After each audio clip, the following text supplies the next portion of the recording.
ছাত্রকে অপহরণের মুক্তিপণ 60 লক্ষ টাকা। অষ্টম শ্রেণীর ছাত্রকে অপহরণে চাঞ্চল্যকর ঘটনাটি ঘটেছে মালদা কালিয়াচক থানার অন্তর্গত বড়নগরডাঙ্গা এলাকায়। অপহরণকারীরা ফোন করে 60 লক্ষ টাকা মুক্তিপণ চেয়েছে ওই ছাত্রের পরিবারের কাছে।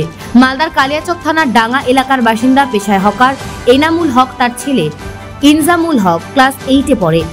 অভিযোগ, গত শুক্রবার বাড়ির ছাগল চড়াতে গিয়ে সে নিখোঁজ হয়ে যায়। এরপর সারা রাত পরিবার লোক তাকে খুঁজলেও তার কোনো হদিশ না পাওয়ায় কালিয়াচক থানায় অভিযোগ দায়ের করে। শনিবার পরিবারের কাছে 60 লক্ষ টাকা মুক্তিপণ চেয়ে অপহরণকারীদের ফোন আসে। এখনো অবধি ওই ছাত্রের কোনো হদিশ পাওয়া যায়নি। গ্রামবাসীরা দাবি করেছে যাতে অবিলম্বে ওই ছাত্রকে উদ্ধার করা হয়। এই ঘটনা নিয়ে শুরু হয়েছে রাজনৈতিক চর্চা। পুলিশকে তীব্র কটাক্ষ করেছে বিজেপি। ছাত্রদের যাতে উদ্ধার করার দাবি তৃণমূলের। আমার ছেলে শুক্রবার 3:30 পৌনে 4টা নাগাদ ছাগল নিয়ে যাচ্ছিল চড়াতে। তারপরে ছাগল নিয়ে গেছে আর বাড়ি ফিরেনি। ছাগল আমার বাড়ি চলে এসেছে, কেন আমার ছেলে ফিরে পাইনি আমি।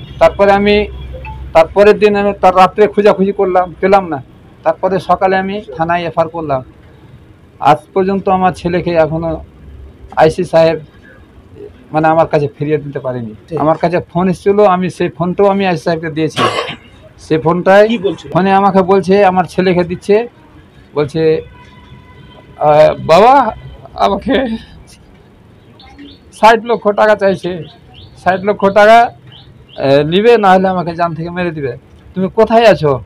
বলছে আমি বনের মধ্যে আছি।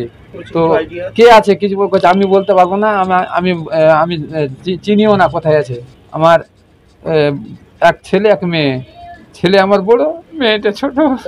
পড়াশোনা জলালপুর হাই স্কুলে করে, ক্লাস 8-এ পড়াশোনা করে। শত্রুতা ছিল আমার ভাইয়ের সঙ্গে আর বোনের সঙ্গে। ওদের নামে আমি এফআইআর করেছি। আমার ভাইকে অ্যারেস্ট করেছে শুধু, কিন্তু আমার ছেলেকে দেয়নি। আমি চাইছি আমার ছেলে আমি যেন পাই। সেটা আমি প্রশাসনের কাছে অনুরোধ করছি। আমি করি ওই হকারি করি আর কি, রেডিমেড ব্যবসা, কাপড়ের, সাইকেলে নিয়ে ফেরি করি। আমার ছেলেকে অপহরণ করেছে। আমার ছেলে কথা বলেছে, তাতে আমি নিশ্চিত যে আমার ছেলেকে অপহরণ করেছে। যারা অপহরণ করেছে তারা 60 লক্ষ টাকা দাবি করছে। আমি তা কোথায় পাবো? আমি 300 টাকা দিন, 400 টাকা দিন রোজগার করি, তো আমি কোথায় পাবো টাকা? যেন আমার এসপিডিএম সাহেব তারা যেন আমার স্টেটমেন্ট লাই, যেন আমার ছেলেকে আমাকে ফিরিয়ে দেয়। আমার একটা ছেলে একটা মেয়ে, আমি ছেলে না পেলে আমি বাঁচতে পারবো না। আমার ছেলে আমি মারা যাবো। আমার ছেলে শুক্রবার পৌনে 4টা থেকে গিয়েছে, তার বাড়ি আসেনি। আমার ছেলেকে আপনারা খুঁজে দেন। 3 দিন হয়ে গেল আমার ছেলে যাওয়া, কিন্তু আমার বাড়ি এখন পর্যন্ত পৌঁছায়নি। ফোন এসেছিল, বলছে কি 60 লক্ষ টাকা দেন, তারপর ছাড়বো আপনার ছেলে গিয়ে। না, আমরা গরিব লোক, আমরা কোথায় পাবো? একটা ছেলে একটা মেয়ে। ছেলেটা ক্লাস 8-এ পড়ছে জলালপুর হাই স্কুলে। আমরা এখানে বহুদিন ধরে বাস করছি, কোনোদিন এরকম হয়নি। ছেলেটা যা শুনে সত্যি মর্মান্তিক ঘটনা। বিকালবেলা ছেলেটা ছাগল নিয়ে মাঠে গিয়েছিল, রাস্তার ধার থেকে বয়ে। সিসি ক্যামেরাতে দেখেছেও লোক যে রাস্তা বয়ে যাচ্ছে, কিন্তু যাওয়াই দেখতে পেলো, ফিরলো না। আর এর বাবা মা দিন আনা দিন খায়, ফেরি করে, কাপড় ফেরি বিক্রি করে খায়।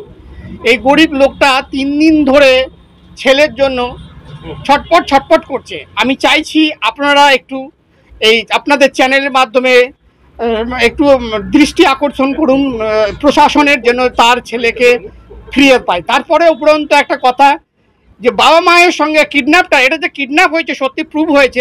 কিডন্যাপাররা ফোন করছে, ফোন করে ছেলেকে দিচ্ছে। ছেলে বলছে আমাকে এরা মেরে ফেলবে, 60 লক্ষ টাকা দিতে হবে, নইলে আমাকে মেরে ফেলবে। বাবা মা প্রত্যুত্তরে বলছে, বাবা তুমি কোথায় আছো? বলছে আমাকে একটা জঙ্গলের মধ্যে রাখা হয়েছে। থানায় অভিযোগ করা হয়েছে। থানা কতটুকুন কি করছে আমি জানি না, তবে আমার কাছে অনুরোধ যে এই খেটে খাওয়া গরিব লোক রাত দিন কষ্ট করছে, এখন ছেলে মা বাবা ছেলের জন্য ছটফট করছে। আপনারা একটু দৃষ্টি আকর্ষণ আমি করতে চাইছি, যেন তাদের বাচ্চা তারা দ্রুত ফিরিয়ে পায়। আর বাচ্চাটাকেও যেভাবে রেখেছে, যা বুঝতে পারছি ফোনে, খুব কষ্টই রেখেছে, জঙ্গলে বেঁধে রাখা হয়েছে।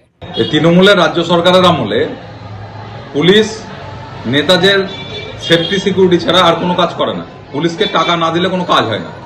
এই গত কয়েকদিন হলো কালিয়াচকে বাচ্চা ছেলেটা অপহরণ হয়েছে, কিন্তু তারপরেও পুলিশের সেই কোনো ভূমিকা নাই। আমরা শুনতে পাচ্ছি একজনকে অ্যারেস্ট করেছে, কিন্তু অপহৃত যে ছেলেটা তাকে এখনো খুঁজে পাওয়া যাচ্ছে না। যে কোনো সময় কোনো রকম অঘটন ঘটতে পারে, কিন্তু পুলিশের কোনো হেলদোল নেই। এর আমরা তীব্র নিন্দা করছি। সুজাপুরের যে বাচ্চাটি কিডন্যাপের ঘটনা আপনারা বললেন, একটুখানি ভালো করে খোঁজ নিয়ে দেখতে পাবেন। এই বাচ্চাটার কিডন্যাপের জন্য, ঘটনার জন্য তার পরিবার থেকে যে এফআইআর করেছে কালিয়াচক থানায়, সেটা তার পরিবারের লোকেদের বিরুদ্ধেই করেছে। তার বাচ্চাটার বাবার ধারণা তার পরিবারের লোকরাই এই কিডন্যাপটা করিয়েছে। এটা একটা পারিবারিক বিবাদের কারণে এই ধরনের ঘটনা ঘটেছে বলে তার বাবা মনে করছে। আর আপনারা যেটা রাজনৈতিক দলকে কালিমালিপ্ত করার চেষ্টা করছেন, এখানে রাজনৈতিক কোনো গন্ধ নেই। বিজেপির কাজ, কংগ্রেসের কাজ বিভিন্ন ঘটনাতে রাজনৈতিক রং লাগিয়ে এই বাংলার বাইরের লোকদের কাছে ছোট করার জন্য। এত কিছু করেও তো 42-এ 29 তৃণমূল। আর এখানকার পুলিশ প্রচণ্ড অ্যাক্টিভ। অলরেডি একজন আসামিকে অ্যারেস্ট করে নিয়েছে ইন্টারোগেশনের জন্য, আর বাকিদেরকেও ইন্টারোগেশনের জন্য পুলিশ ডেকে পাঠাচ্ছে। পুলিশ মালদা জেলার ক্ষেত্রে অত্যন্ত অ্যাক্টিভ। আপনারা রেস্ট অ্যাসিওর থাকুন, সমস্ত আসামি খুব শীঘ্রই ধরা পড়বে।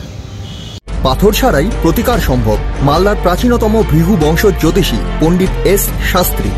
দাম্পত্য সমস্যা, বিবাহে বাধা, ব্যবসায় অবনতি, পরীক্ষায় অকৃতকার্যতা, ভাগ্য গণনা, গোষ্ঠী বিচার, ঠিকুচি গোষ্ঠী এবং মৃত্যু ছাড়া সকল সমস্যার সমাধানের জন্য যোগাযোগ করুন জগদম্বা জ্যোতিষ কেন্দ্র, বিবেকানন্দ স্কুলের পাশে, মালদা।